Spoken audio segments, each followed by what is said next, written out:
Ndugu waandishi wa habari, kwa niaba ya wale ambao tulifanyiwa ukandamizaji huu mkubwa, kwa majina naitwa Dr. Fred Chacha Hatari, miongoni mwa wale 6 tuliokamatwa mahakama ya Kisutu na baadaye tukatengwa katika makundi mawili, gari moja watatu na jingine watatu. Lakini mimi katika lile kundi la watu watatu ndio wale ambao tulienda kutelekezwa Mkuranga. Historia ya kukamatwa kwetu ilikuwa ni ya majaribu makubwa na ni ndefu kidogo, lakini nizungumze matukio matatu ambayo yamesikitisha katika ukamatwaji huu, ambao mimi binafsi naona sio ukamatwaji bali ulikuwa ni utekwaji. Tumekamatwa toka majira ya saa 4 na dakika takribani kama 48. Muda wote katika muda huo tumezungushwa Dar es Salaam na maeneo mengine ambayo tulikuwa hatuyafahamu, mpaka saa 1 kasoro dakika 16 tukajikuta tuko Mkuranga kwenye geti la kituo cha polisi. Lakini wakati tumekamatwa, mara tu baada ya kuwa tumegawanywa katika magari mawili, tulisikitika kuona tunafaulishwa kwenye magari ambayo yalikuwa sio ya polisi, lakini magari hayo yanaeskotiwa na magari ya polisi yenye ving'ora. Na nadhani na rekodi kadhaa hapa ambazo tulikuwa nazirekodi kwa wiziwizi juu ya ving'ora vile ambavyo tulikuwa tunaeskotiwa kwenye magari hayo. Maana yake hapo nikajifunza kwamba jeshi la polisi linafanya facilitation, lina facilitate watekaji, ama wao wakiwa ni sehemu ya hilo, na wanaeskoti misafara hiyo na wanazipita foleni kwa kueskoti magari hayo ambayo sio ya kiserikali, yanaweza yakawa yamwashikilia watu. Hilo tukio la kwanza linitusikitisha na kwa kweli ni very sadic. Lakini tukio la pili, wakati tumekamatwa na jeshi la polisi, bado hatujafaulishwa kwenye hayo magari ambayo sio ya kiserikali. Askari wamefacilitate kutulaza kwenye magari, wanatulaza chini kwenye magari, wanatuzungushia maturubai mithili unavyozungushia gunia la mkaa.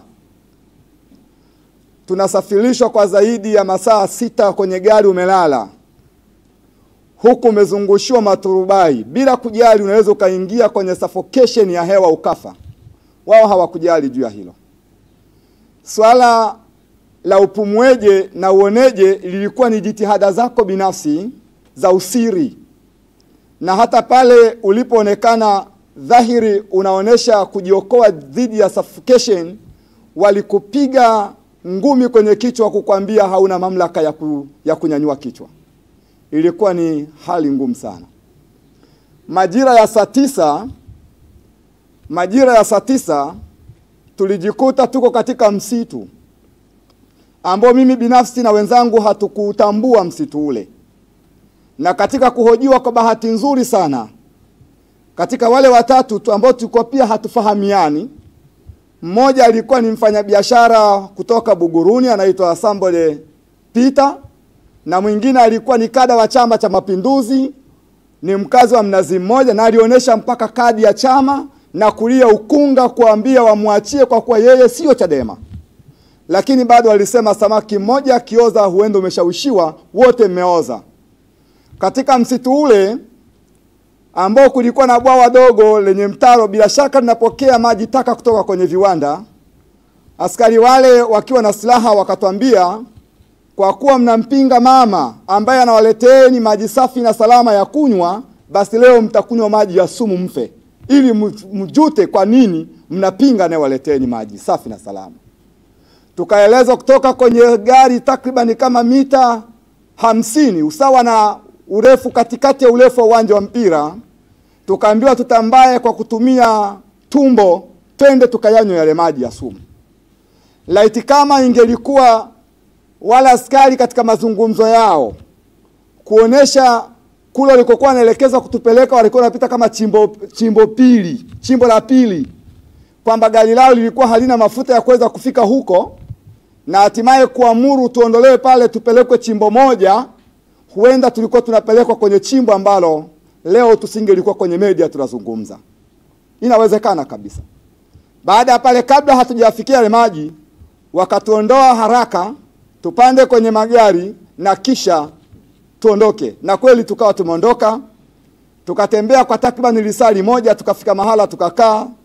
Tumekaa pale zaidi ya nusu saa zima bila kujua uelekeo. Wakawatoa wenzangu wawili kwenye gari tulikuwa tumepelekwa, nilikuwa nimebaki mmoja. Baada ya ile gari, baada wale kuondoka, mimi nikapelekwa ambako pia nilikuwa sikujui.